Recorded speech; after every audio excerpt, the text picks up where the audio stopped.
when you look at this, I learn, I fail, then I learn again, I fail, I learn again, I fail. Versus some people might learn everything in the book in the sun, and then you're like, oh, that's a little too much. I don't want to do this anymore. What would be your words of, I don't know, wisdom or insight to the brand new entrepreneur who's just starting out? Learn, implement, and serve. Time management is critical. If you were to boil it down to like 5 habits. Yeah, there's a couple of things that would also add to that list.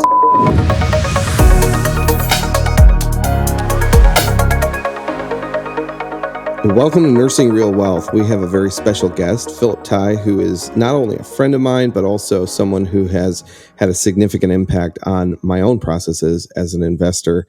Phillip has achieved remarkable success in a variety of areas, which we'll delve into during this episode. Phillip, welcome. Hey, man. What's up, dude? Good to have you on. Yeah.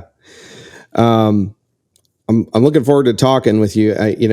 We were talking before the show about private money lending. Phillip has been a huge impact had a huge impact on my own processes for vetting and just determining, how to determine what is a good borrower and what is a good opportunity for private money lending. And that's just a small sliver of what you've done, though, Phillip. Yeah.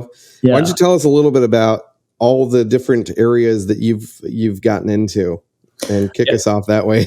Sure. What do you want me to begin? The beginning and then kind of make it? Absolutely. Yeah. Your software developer to where you're at today. Yeah. So background for all the software engineers out there. I am a software engineer as a W-2 4.5 years ago now. And I left that back in July of 2021 and just been going full-time real estate. But during my software engineering job, I invested a lot of money and money and time into education. Former fortune builder, so learned how to fix and flip in the very beginning.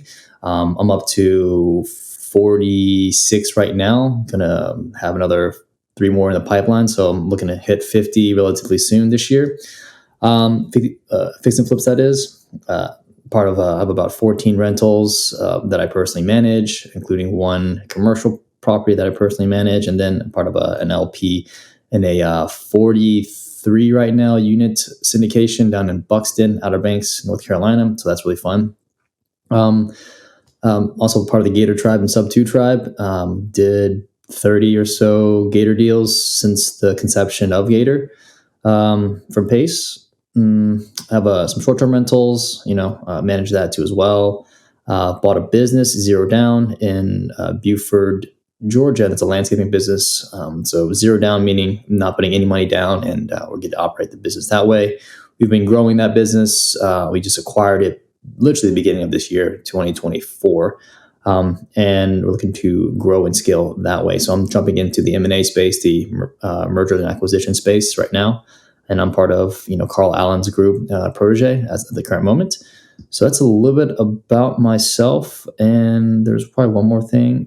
One more thing is that I have a fund that I opened up probably back in COVID. So I've been using that to kind of buy commercial properties for myself and raising money from friends and families just to acquire that. So that's a little bit about me in a nutshell. Yeah. So for our listeners who are very familiar with the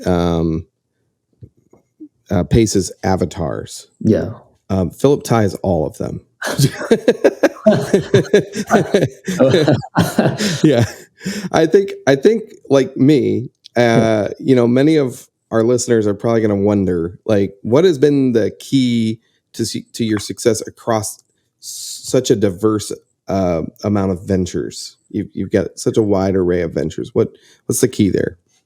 For me, I think I can boil it down to my why. And my why is going to be I'm 34 right now. I basically turned 34 2 days ago, February 22nd. And when I was 26, I actually had a 9-year goal, because when I came to my W-2 job, work, and I was staring at my computer screen, and I was like, dude, this can't be it. This can't be the next 20 to 30 years of my life. There's no freaking way that I'm going to be happy and fulfilled. And so that kind of led me down a path of finding a side hustle or an alternative income stream.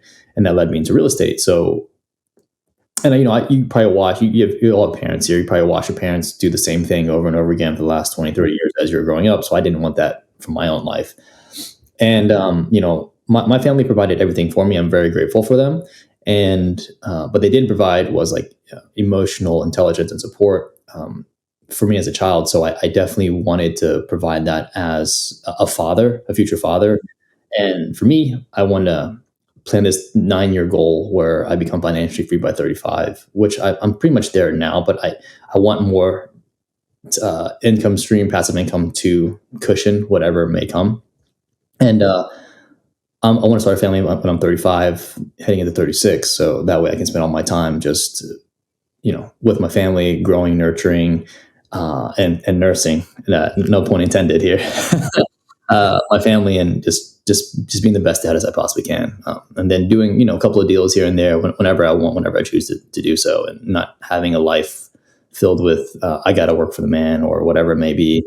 So that's my why, and that's kind of what drives me through some dark times, and because entrepreneurship is never just a linear path, it's always an up and down roller coaster, and those bottom and those bottom points that you'll experience in life, those are the greatest learning lessons, whether you choose to look at it or not, because those are the lessons and those are the bottoms where you can find yourself and have a choice to whether you want to dwell in the dark or shift your mindset and ask yourself, like, why is this the best thing that could ever happen to me? How can I learn from this? And just move kind of up towards the other side of that roller coaster. I love that. Yeah. No, having a good why is, I think, super critical. Yeah. And I love your why. Yeah. It's absolutely very, very similar to my own why. Yeah. Absolutely. Well, thanks for sharing that. Yeah. What would you say drives, though, your interest in such a diverse spectrum of investments? Is it discovering, that, oh, dang, there's actually a lot of opportunity in this space, or is it just the joy of these kind of diverse approaches? Yeah. So one thing that I didn't mention is I was also wholesaling predominantly in like 2022. I did like about over 80 wholesale deals. So I've done a very diverse, I guess, portfolio of investments. Fix and flip in the very beginning was kind of what I liked to do because I was a very introverted individual. Because coming from a real estate background or a software engineering background, I wasn't really the person that understood marketing, how to close, and communication that well. So fixing flipping was kind of my forte, and that I made that as a foundation. So that's what I started with, and then I moved slowly into wholesaling because I was kind of tired of paying like high wholesale fees per se. And I did that a little bit too as well for like a year and a half, 2 years, and I didn't really like the emotional side of things on that. There's a lot of emotions that are attached to people's homes, and it can get very dicey and all that fun stuff. So I kind of switched back to the fix and flipping because I had a crew that's already built out. I still do like a little bit of wholesaling here and there whenever a deal comes up, but I'm not predominantly doing that. And then these two, you can say, avenues of income streams in the real estate world is a grind, no less. It's a grind, and which led me into like Gator. At first, I didn't really want to do Gator, but at the time, my partner convinced me to do it otherwise, and so I was kind of against it. But then I ended up, pursuing it, and it reminds me of a wholesaling situation, but without the emotions. It's all just strictly business. This is what I'm charging. This is what you're getting. Take it or leave it, right? So, and then with the problem wholesaling or Gator lending is that you get a lot of people that don't know what they're doing, and you can get burned really easy, really really fast, and you can potentially lose all your money. So that right there is also like a grind and struggle per se, and so and I've been doing that for about a year and a half or so, and that kind of led me down the road to like, okay, I did mostly all the real estate stuff. I've done, rentals and all that stuff. And that's relatively, I think, the most passive one out of all the things I described. And so, but it didn't give enough cash flow, right? I mean, $200 to $300 a month is like it's nothing really. I mean, but it's something, but it's also nothing in the grand scheme of things. So that led me into like, okay, I need more cash flow, and I've seen Abraham Gray promote his Gray method, like in person business buying seminars and all that stuff. And I promised myself that I would go to one of these things, down the road once I have enough time and freedom and all that fun stuff. And so in 2023, I ended up going to one of these deal maker sessions, and I knew buying a business was the way to go because of the amount of cash flow it could provide to you. So I jumped into the seminars, and I was kind of sold. I was like, okay, yeah, this is it. Kind of confirmed my biases towards it, and so I ended up jumping in and going towards a bigger cash flow. And I think what I can say to your audience is like every part of real estate or every part of being an entrepreneur will teach you something in different stages of life, and you'll realize a little bit and more and more and more on kind of where to go. Like your intuition will kind of tell you where to go. And your past experience will show you and teach you how to break down things logically and kind of make better decisions once you get the hang of it. Because eventually, when you master, I guess, one vertical in real estate or business, you get kind of bored. So then your mind kind of like, it's like, all right, I'm kind of bored. Like, well, what else is there to do? For me, I like to challenge myself as time goes on. And, in business buying, there's so many different types of niches and different types of businesses that generate different cash flow. And you have to learn actually a lot more than you can in real estate almost sometimes, because you'll find a business that does, a certain thing and you're like, holy crap, I didn't know it could make that much money. I didn't know you had to do that to, do whatever.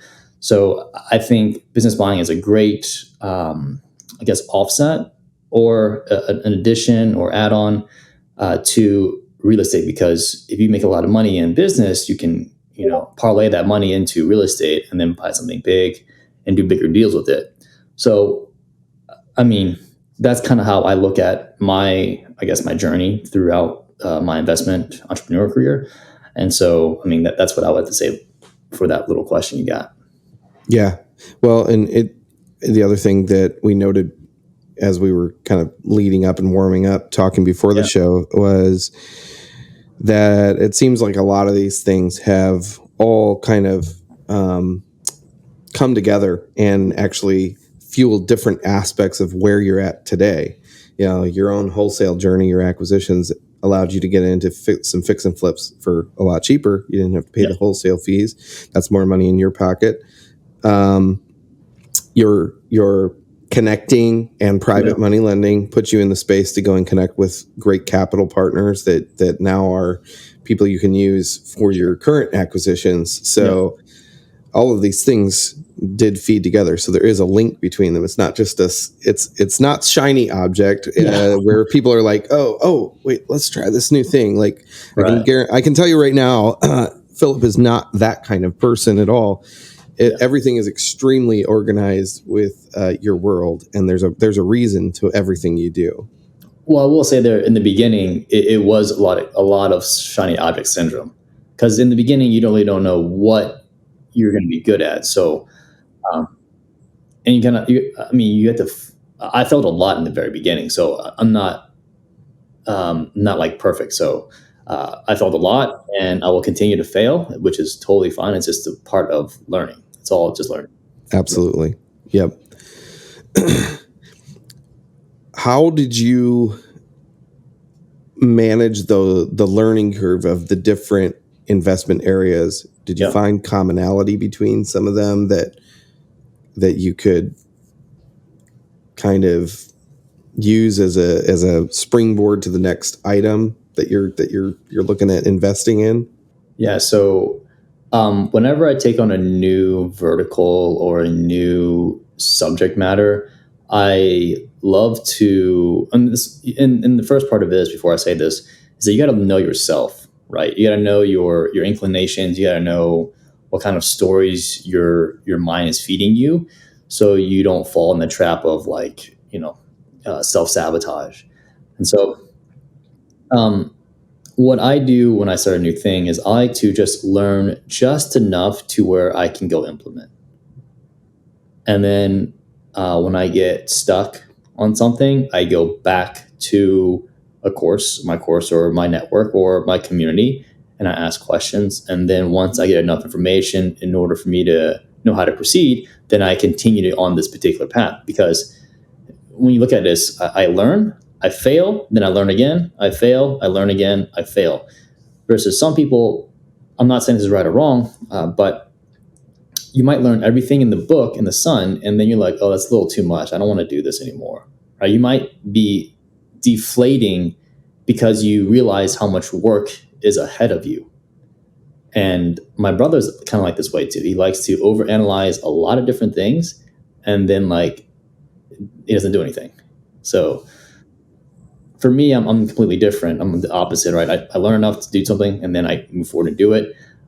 And so I think that's been my form of success because I know myself. Because and on top of that, if you're paying for a course and it's an investment, you're basically investing in yourself, right? And so if you're going to spend like a good portion of your money, like for example, I spent $40,000 on fortune builders when I first started real estate. That's a lot of money. I didn't buy a house. I didn't do anything. I still live in my mom's basement. So I actually put up some money in order for me to be successful, and I knew myself. And so when I put that money up, I'm like, okay, I've put myself in a corner where the only choice that I have is to succeed. And so when I've done this over the years, I've put a lot of money in education, put a lot of money in self-improvement, and I've put myself in a corner where I'm not going to stop until I make my money back. And that's the mentality that I have when I go into, a business buying course or a real estate fix and flip course or wholesaling course or whatever it may be, right? And I've also bought courses that I didn't do nothing with because I realized oh, this isn't for me. I spent like, $2,000-$3,000 on like e-commerce course. I'm like, oh, all right, this is kind of like not up my alley. I'm like, okay, cool. Now that I know, I'm not saying, all the courses that I do, I end up finishing, but the ones that are like heavy hitters, I end up, going through it with it. So yeah, that's kind of my philosophy and how I look at different disciplines and just different courses and self-improvements. It's awesome. Yeah.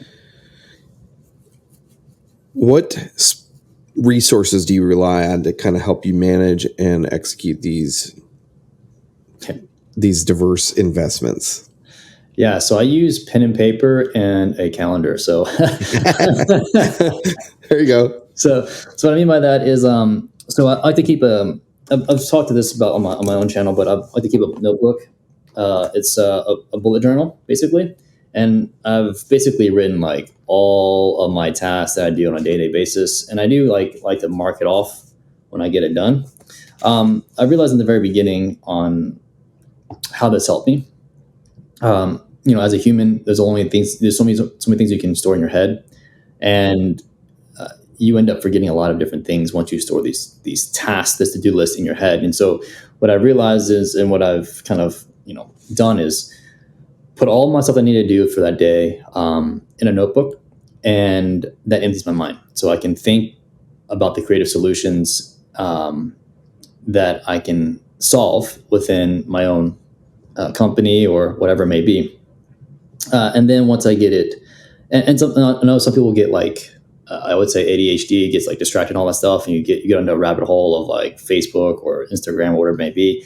This kind of reduces all of that noise. And I look back at my notebook, I'm like, oh, I need to do that thing I need to do. I need to go call that contractor. I need to go follow up for that attorney, whatever it may be. So with that being said, I also had to check them off. So at the end of the day, I can see my progress. So every day to see a progress list of myself. And I coupled this with using a Google Calendar, right? So for example, like if things are like kind of too far in the distance or whatever it may be, I'm like, okay, I put it in the calendar, month, 2 months from now. And then when the night before I start my next day, I look at my calendar for that next day to see what I need to do. And I write it all down in my notebook. And that's, I think, the key for me over the last, 5 years or so. I've just been doing this method, and it's been a tremendous amount of help. It's actually like, it's rewarding to see how much shit you can do in a very short period of time. Yeah, it's very rewarding. Yeah. So that's what I do, man. That's what me. How much of that bullet point list do you put into your Instagram stories that I see every day when you're time lapsed? Yeah. By the way, I love those stories. Yeah. So I do all of them, but then there's obviously ones that come up that I have to block and tackle throughout the day, right? And so people don't see all the other back end stuff. They see probably a lot of me doing a lot of follow up, and that's the key of any business. Honestly speaking, is the follow up game. That's the game that everybody's playing, whether they know it or not. Following the contractors, your lenders, your leads, your buyers, your vendors. You're always following it with somebody. And I mean, I'm hoping people see that. When I first started, I was like, oh, I'm just going to follow this one person one time and they should get back to me. I was so delusional. It was insane. So insane. I was like, this seller should follow back on me. Yeah. It's like, yeah, he told me he's going to sell this property. Yeah, I'm just going to check back in. And when I check back in, like 3-4 months later, he's already sold the property already. I'm like, F. Yeah. Yep. Yeah. Cool. So obviously, time management is critical. If you were to boil it down to, like, I don't know, 5 habits every day that have really gotten you here. Obviously, we've already talked about the bullet pointing in the calendar. Are there other things that you do that are just very habitual that have really helped you to get to this place that you're at? Yeah, there's a couple of things that would also add to that list, and that list one thing on that list would be working out regularly. For me, I do jujitsu, and when I have like a stressful day at work, or in the very beginning when I was doing a lot of fix and flips at the time, you need an outlet to, for guys, at least for me, I needed an outlet where I needed to be physically like drained, right, and not think about the work life. Because for jujitsu, it's actually really fun. If you get past the craziness of it, like someone's actually trying to strangle you and break your limbs, besides all that, right? Besides that, yeah. It makes you become very present in the moment. Like, oh, this guy's actually trying to kill me, right? Or girl. And it kind of, it reduces all the noise in your head, all the voices in your head, and you're only focused on the here and now and the presence.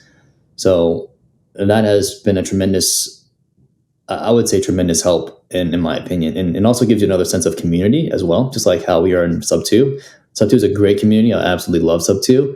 But you also need, like, because we're all virtual basically, right? But you need that good old face-to-face community.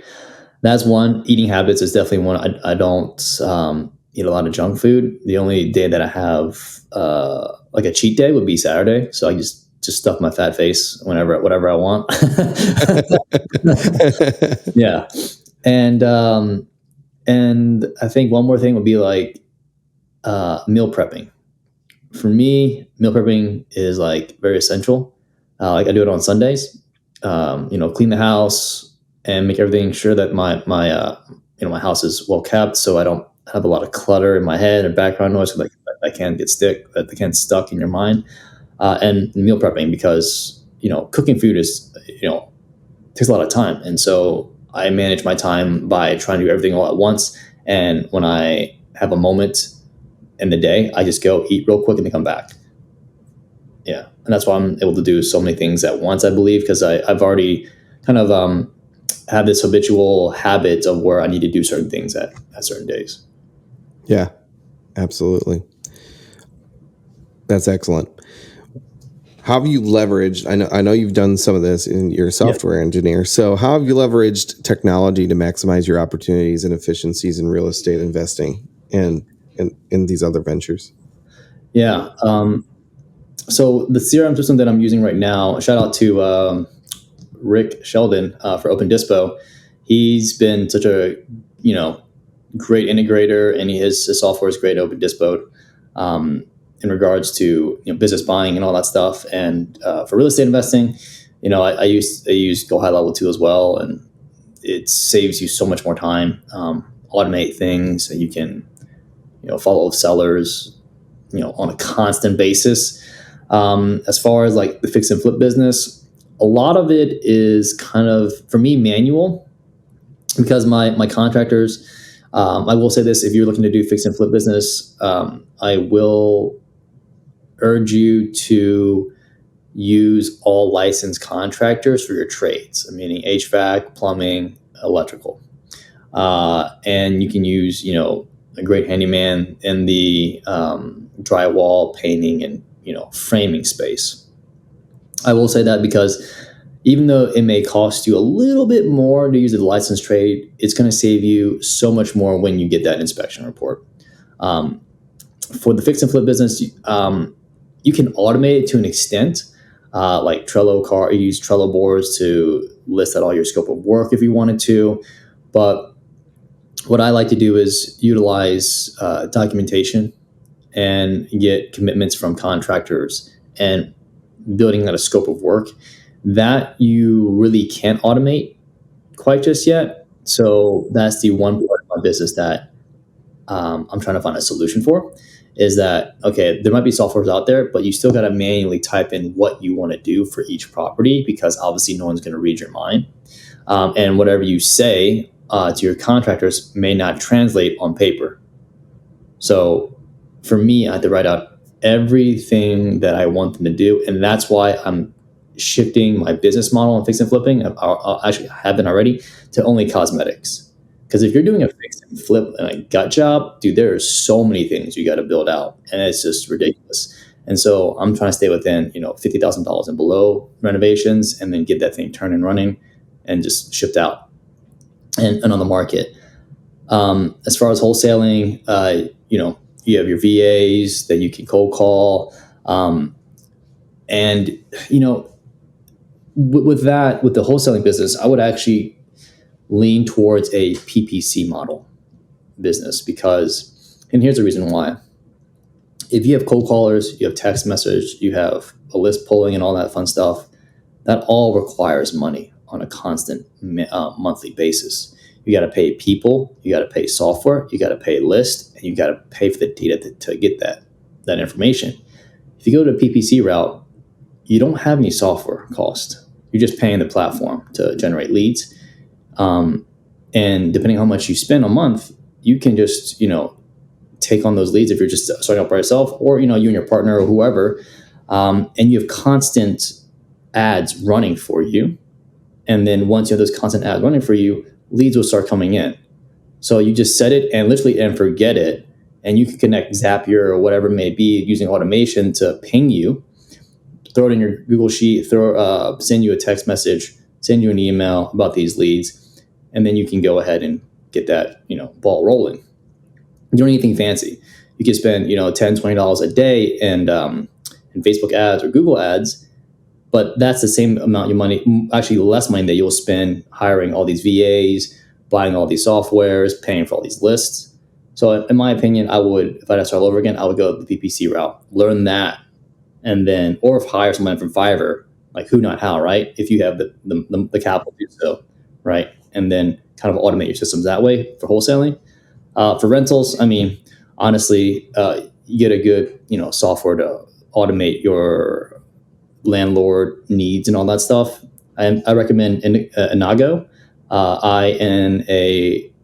INAGO, free software. You can add as many, properties as you like on there, and they make money through the ACH drafting of the rent from the renter side of things. So that's how they make money. Great software, great communications. And so that's been helping me a lot with property management side of things. And for Gator, short-term lending, PMLs, PMPs, I would have the borrower go through a funnel that will basically weed out any not serious borrowers or whatever it may be, and you can have a conversation with that. We can look at the inputs that they put in your questionnaire, see if it's a good deal or not, give them a call, whatever. So you're really making your time more efficient. So I mean, and that's what I'll say about that. I think those different four sectors are good. And business buying, I'm using Go High Level to manage all those communications. There will be some parts where you're going to have to obviously do the financial due diligence and just plug into like a spreadsheet or whatever to see if it's a good deal or not. So yeah, that's kind of like what I would kind of my answer to your question. That's great. This is a little bit of a rabbit trail, but on the funnel side of it, with the PML stuff, since that's the area that you and I have connected most over, maybe could you describe that funnel and what to you, how does that filter it for you? Yeah. Is it more so looking at the quality of what their answers are that filters it? What kind of figures into that? Yeah. So, I mean, as you know, Justin, there's the funnel that I'm talking about. It could be very simple. It's not like a click funnel or anything like that. It can be if you have the software, but it could be as free as making a Google form. That's how free it could be, right? You create the questions, but the questions that you end up asking will determine, what kind of bar you'll get. You don't want to ask too simple questions, but you don't want to ask too hard questions. You want to kind of be in the middle, in my opinion. Just acquire enough information to understand what the borrower is trying to do. And like you said before, the quality of answer does matter.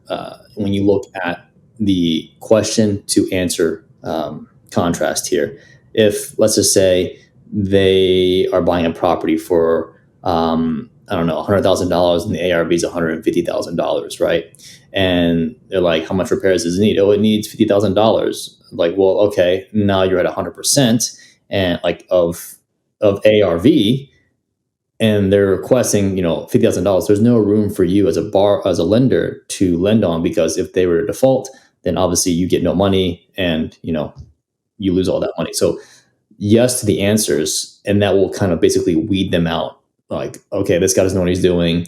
He wants 100% of the loan to value. Not doing that deal. That's too risky. And the fact of like the matter, like, hey, what kind of securities will you provide to me as a lender? If they're saying, deed of trust and, some other nonsense, like just like really shallow and short securities, then that probably won't be the deal for me if it's in second lien position. Now, if it's in first lien position, that's a different story, right? But if there's in first lien position and they're requesting all the money, that's probably not a deal for me as a first lien position. So yes, the quality of answers and the way they think about their answers to answer your question will determine like kind of where they're at. And let's just say all the answers that they end up filling out the form is like golden. Like, it seems like a really good deal. It seems like you're well secured, well protected, and there's a lot of room in the deal. But then you jump on a call with them, like a Zoom or an actual phone call, and they give you like a white lie or whatever, like a small white lie or whatever it may be. That's part of their integrity, right? So if they're going to lie on the first time, they might lie throughout the time that you do business with them. So even though it might seem like a really good deal, I'll probably pass on that. Or if my gut is actually telling me, hey, you probably shouldn't do this deal because I don't know how to tell you this, but you shouldn't do it. I'm going to probably listen to my gut because even though everything checks out, I don't know this person at the end of the day. I've only had one conversation with them, right? So I really go with my gut in regards to these kind of deals situation, because I've not listened to my gut and I've been burned a lot of different times. And that's just the universe and your wisdom telling you should probably not do this, man. So that's like the funnel, right? And then obviously once they go down the funnel, you'll have, everybody knows a lead funnel, right? You'll have a certain amount of leads. They'll convert to the next stage, and then they'll convert to the following stage. And then, you may have like at 1,000 leads, you might have like maybe 2 or 3 actual like deals, right? As long as you have like a funnel process to kind of vet this particular person throughout the process, then I feel like you as the lender or connector could be very safe in the process. So yeah, that's kind of like, I don't know if I answered that question. No, that was excellent. I this particular episode, I didn't really want to get into too much PML because I think you have so much value to add to many other areas of investing. Yep. But obviously, a lot of our Gators are going to really enjoy hearing this kind of material because this is exactly what they're trying to do right now. But I just to continue on this rabbit trail for a little bit, and then we'll get right back on track.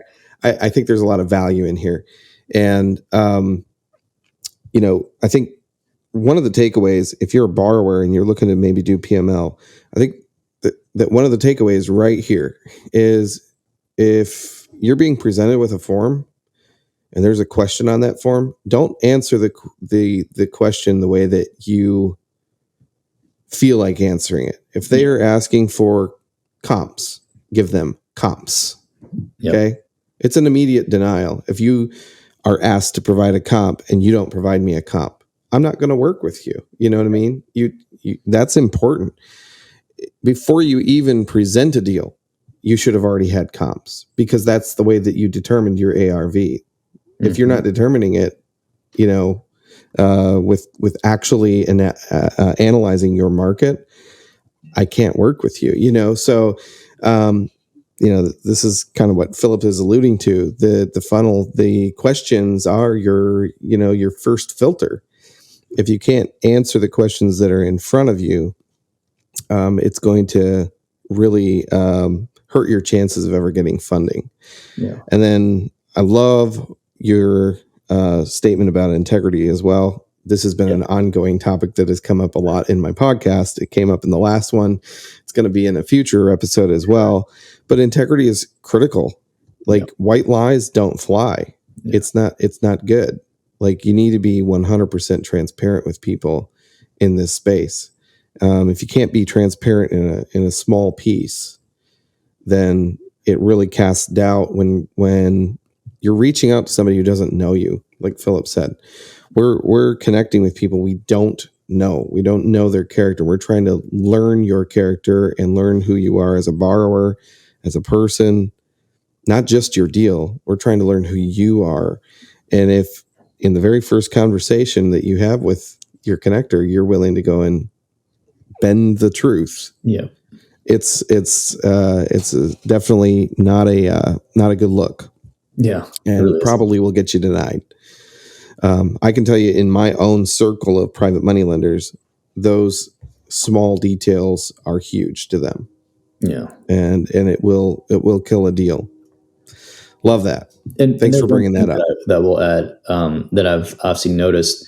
If a borrower is in a different state than the property, that gives me already kind of like a yellow red flag, because who's going to check up on the property if you're not doing it?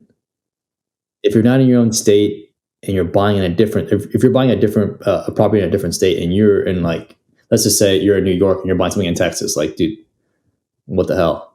Yeah, I have boots on the ground there. I'm like, all right, who's the boots on the ground? Like, how well do you know that person? Like, yeah.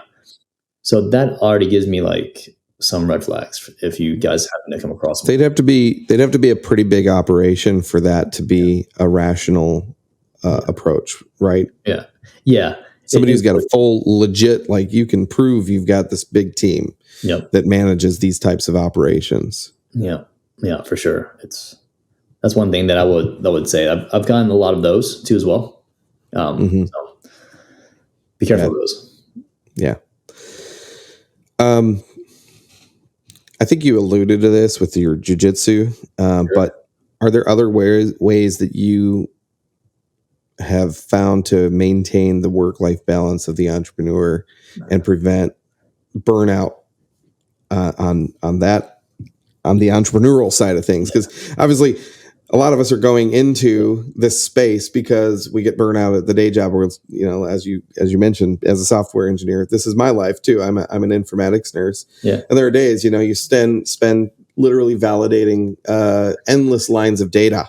Yeah. And it's like, wow, this can't be the rest of my life, But also, entrepreneurial work, that's extremely labor intensive. And you got to be also thinking like, where's the end of some of this super intense work? So, I was in my W-2 job too as well back in 2017, 2016-ish area. And I was getting to the point where I was kind of getting burned out because I would, work 9 to 5 or 8 to 5, whatever it may be, and then come back, study all night or go to a meetup or whatever it may be. So like I was just constantly going at the same time. And I felt, both sides of the candle was kind of burning. And I was kind of like self-doubting myself. And you have those voices in your head. And, I was scrolling on Instagram one day and, Grant Cardone kind of came up onto my feed and I listened to, I think, one of his books or whatever it may be. And he said this quote that really gave me a huge shift of perspective. He said, like, you're not a candle, you don't burn out. So I'm like, oh shit. And that kind of put another gear in my step. I'm like, oh, he's right. I'm not a freaking candle. Humans don't burn out. Like, so the relevance of that is like, I needed to hear that at the time that I was, going through a slump. And it's like, I don't think it's a good advice, or I don't know if it's advice or not, but listening to other successful people that have done there, that give motivational speeches, I found that because words, right? Words are very powerful in nature, whether you think so or not. They're like spells, right? That you can cast spells on yourself or the people, and that can give them the motivation, the drive, the desire, or whatever it may be to become better or not, right? And when I found myself in these positions where I'm like always kind of feeling down, I always kind of like listen to motivational speeches, listen to people that's been there, and that's really helped me kind of push through those moments, right? Because at the end of the day, no one gives a shit about what you do. Like, really, honestly speaking, right? It's only matters what you make matter, and whatever you make matter is what you should make matter. Outside of that, it's basically all just smokes and mirror. And it also ties back to my why too as well. So if you have a strong why, it'll get you through a lot of the dark days. And that's what I would say to that. I don't know if that's a good answer or if that's an answer that it's kind of how I found a way around the burnout thing. Sure. Yeah. No, I think there's some wisdom in there.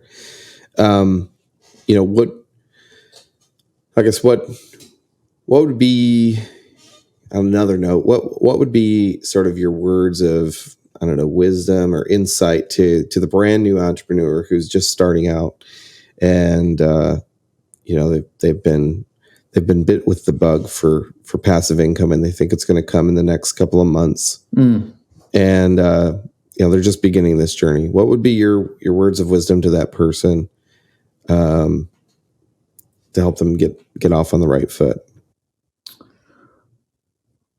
That's a good question, man. So if you're starting out, you think passive income is kind of right around the corner in a couple of months. Well, I think anything is possible in this world, honestly speaking.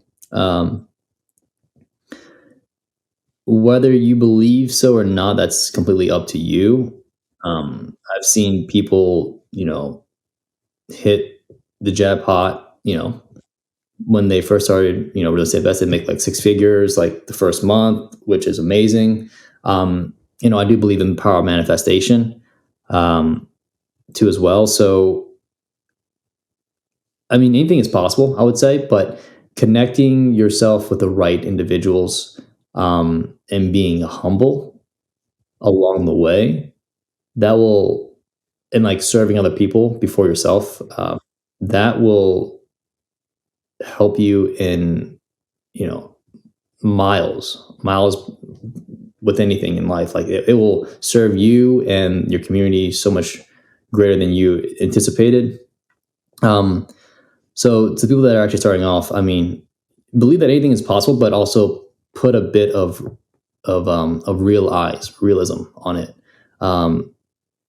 Because if you think you're going to hit it big in the next 2 months and you just started real estate without knowing anything, I think there's a little bit of humbleness that you can probably take on, eat some humble pie for a little bit, and and just learn. I think learn and then implement. Learn and implement probably be. I would add one more thing: learn, implement, and serve. Um, and then kind of repeat that over and over again, and then eventually, you'll get to where you're going.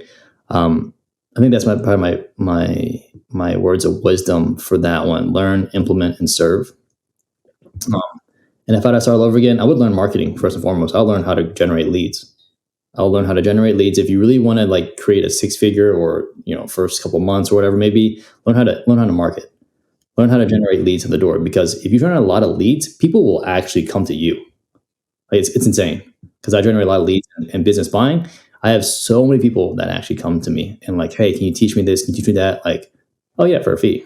I can teach you all that stuff, right? Or I teach you a little bit of it. You can do it yourself. And then if you have any questions or whatever, then just come back to me. I'll try to help you out. So I would say those couple things. Awesome. So I know one of your goals is to become a father and to start a family. And how do you plan to balance your professional success with personal goals and values? Well, I'm gonna probably put from what my ideal life will be, put my family first, obviously, before anything. And the balance that I'm gonna find is that I'm gonna probably be doing the same thing that I'm doing right now, just writing down things I need to do, visualize what I need to accomplish every single year, and do a lot of retrospective stuff. Every year, I do retrospective, and I do this actually every month now. I look back on the past month, see what I did right, see what I did wrong, how do I improve it, and then I do a big collaborative one, a video to myself, literally at the end of every single year. I make a video to myself, and I look back at my notebook, look back at my photo albums, and I, replay memories. I tell myself the lessons that I've learned this year. So in the future, I can share this with my family, my kids, my offspring, my grandparents, or my grandkids, and then also to myself, right? Because life is just chapters, right? And you can learn different stuff from the chapters that every season has to offer. And then, prioritizing my family first, and then just kind of building my business around my family is what I want to prioritize when I have a family, right? I'm building the business for my family, and then I'm going to reverse the roles once I have a family. Yeah. Yeah. That's cool, man. I love what you just said about the video. That's very interesting. Yeah. How, if I could get into the retrospective, what are some things that you do? So that the video is the year end thing. Yeah. What do you do did you say that was every month? Yeah, every month. Every month. So, how do you do that? Yeah. The bullet journal, you write down all your tasks and all that stuff, for me, at least. And at the end of every single month, I basically look back on the things that I've done. Right.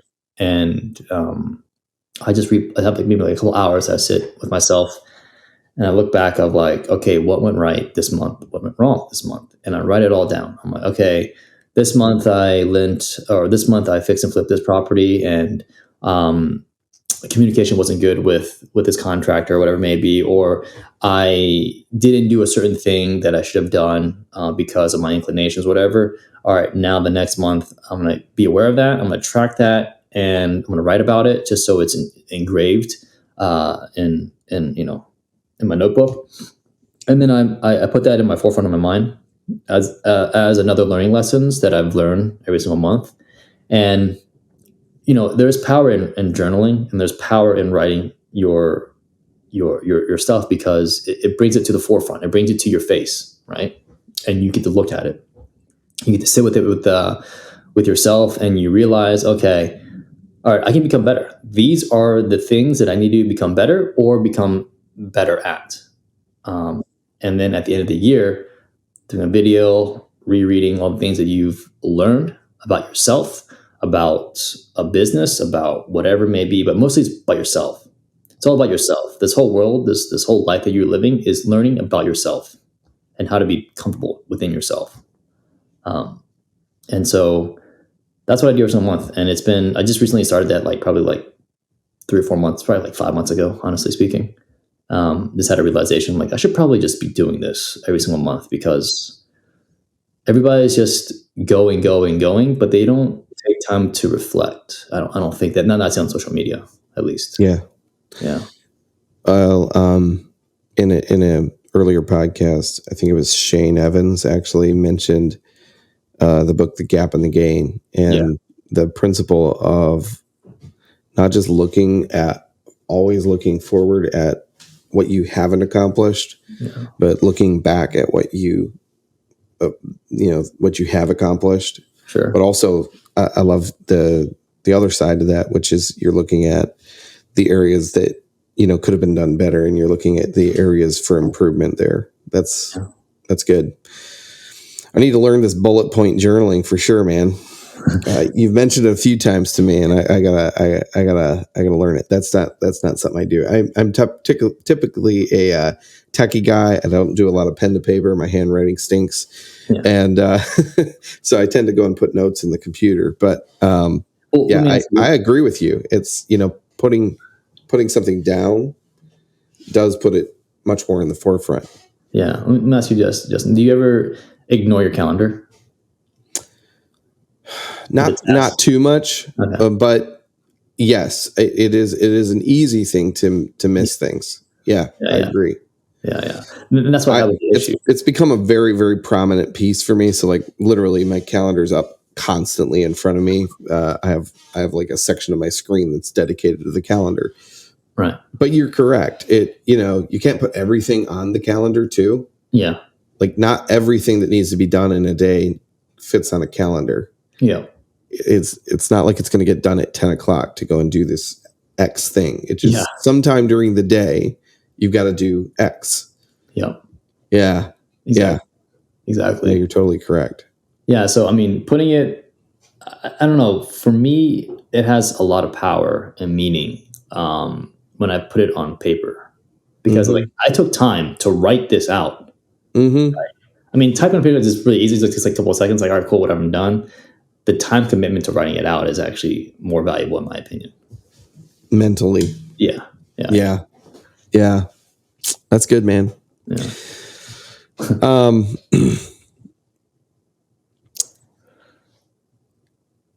Let me ask you this. Sure.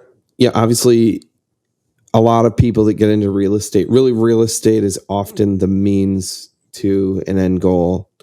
And we've already talked about, your goals for family, but, how do you see your impact expanding beyond real estate? And is there an impact you're seeking even beyond just the immediate nuclear family that you're seeking to achieve? Yeah. So I haven't really planned out the impact of, my life. I think I just take it one person at a time. Whoever needs help, they can reach out. Happy to see if I can point you in the right direction or provide some sort of clarity to your situation. And, if I take it, in my opinion, if I take this approach, if I do this almost every single day, eventually, however long I live, I've helped that many people out. If I get rich enough, I can throw, hundreds of thousands of dollars to a cause, but I don't know, is that rewarding? I don't know. Is that just a tax write-off? Haven't gotten to do it yet. Yeah. Yeah, right. Yeah, I hear you. I know for me, me and my wife, one of the side pieces to seeking abundance is the ability to be able to have excess enough to go and put it into things that we find of great value. I'm a filmmaker. I'm a singer-songwriter, and none of those things have ever really made me a lot of money, but I've always enjoyed them. I made a movie a long time ago that still is on Amazon Prime, and Awesome. There's like 800 and some reviews. That's 800 and some lives that it touched enough to go and cause them to have to write a review. Of course, not every one of those reviews is somebody that it touched. Yeah. In a moving sense of the word, it touched them in an annoying sense. Like, oh, this movie stinks, but it still touched them somehow. Yeah. But it's neat to know that you've created something, even if it didn't make you a lot of money, to create something that you could give a little bit of your philosophy of life, your perspective. Yeah. And it resonates with, hundreds, perhaps thousands of people, and perhaps impacted somebody. The movie's about, just valuing our elderly generation and listening to them, just taking the time to listen. That's literally the majority of what the movie's about. And I can tell you, there's so many comments I've gotten over the course of this movie being out that, somebody's like, man, it made me realize I got to go and like visit some people that I've neglected in a nursing home, somebody that I've known, and I got to go and spend some time with them, because I don't know how long we'll have them, and they're valuable. So that's a small thing that, I don't really care if I've made all of my money back on that. To be able to go and produce a few more of those over the course of my lifetime would be meaningful. Yeah. But they're expensive. Yeah, I'm sure they are. They're very expensive to make. So that, and my wife is from the Philippines, and one of the things we really want to be able to do is have enough excess that it would be valuable to put money into a foundation, and be able to spend that on some very specific projects. One that my wife's got on her heart is being able to build, better orphanages for some of the kids that are stuck in the orphanage system there in the Philippines. Horrible living situations for them, and just being able to flip that for them a little bit would be awesome. So they're just kind of side pieces for us that would be, a phenomenal byproduct of gaining this abundance. But the first and foremost thing for me is I want to create a better life for my kid. Yeah. I was just talking with a guy just the other day. I was networking with someone, and we were talking about this, and I was like, for me, I was reflecting on my journey as a nurse, and looking back at all the generations in my family. My grandpa was, the son of an Italian immigrant, and they had to start from zero. Mm-hmm. And then my grandpa really, he built a fairly good foundation as a worker, but my dad still had to start from zero. Mm-hmm. And then I had to start from zero. But the cost of living is just constantly going up. Mm-hmm. And starting from zero is getting harder and harder and harder. Mm-hmm. And to me, feel like I almost owe it to my daughter that I need to figure out how to help her not have to start from zero, but to give her this platform to jump up to wherever she's going to end up having to live. I don't know what the world's going to look like when she's my age yet. Yeah. But I want to make sure that she's set up to handle that. She will be. If you're educating yourself and you're, passing that down, she's going to see things that you're not going to be able to see, which that's the best part. Absolutely. Yeah. No, I'm looking forward to that. Yeah. It's amazing. That's cool, man. Well, I really appreciate you being on. Yeah, I can't express enough. I know we don't get on and chat, once a week or anything like that, but can't even begin to express how much, your content, your perspectives when we have talked have influenced me. So very grateful for you, for your friendship, and thank you for your wisdom. Yeah, I appreciate the opportunity, man. It's been fun. Absolutely. Yeah. We'll have to do it again sometime when you've got a couple more businesses under your belt. Yeah. We're going to have to talk about this business buying in greater detail for sure. If you like what you saw today, be sure to like and subscribe and leave us a comment below. I love hearing your feedback and how stories like Phillips' story have impacted you. So thank you for listening, and be sure to join us for more inspirational conversations on future episodes of Nursing Real Wealth, released every other Tuesday on YouTube and Spotify. Have a great day.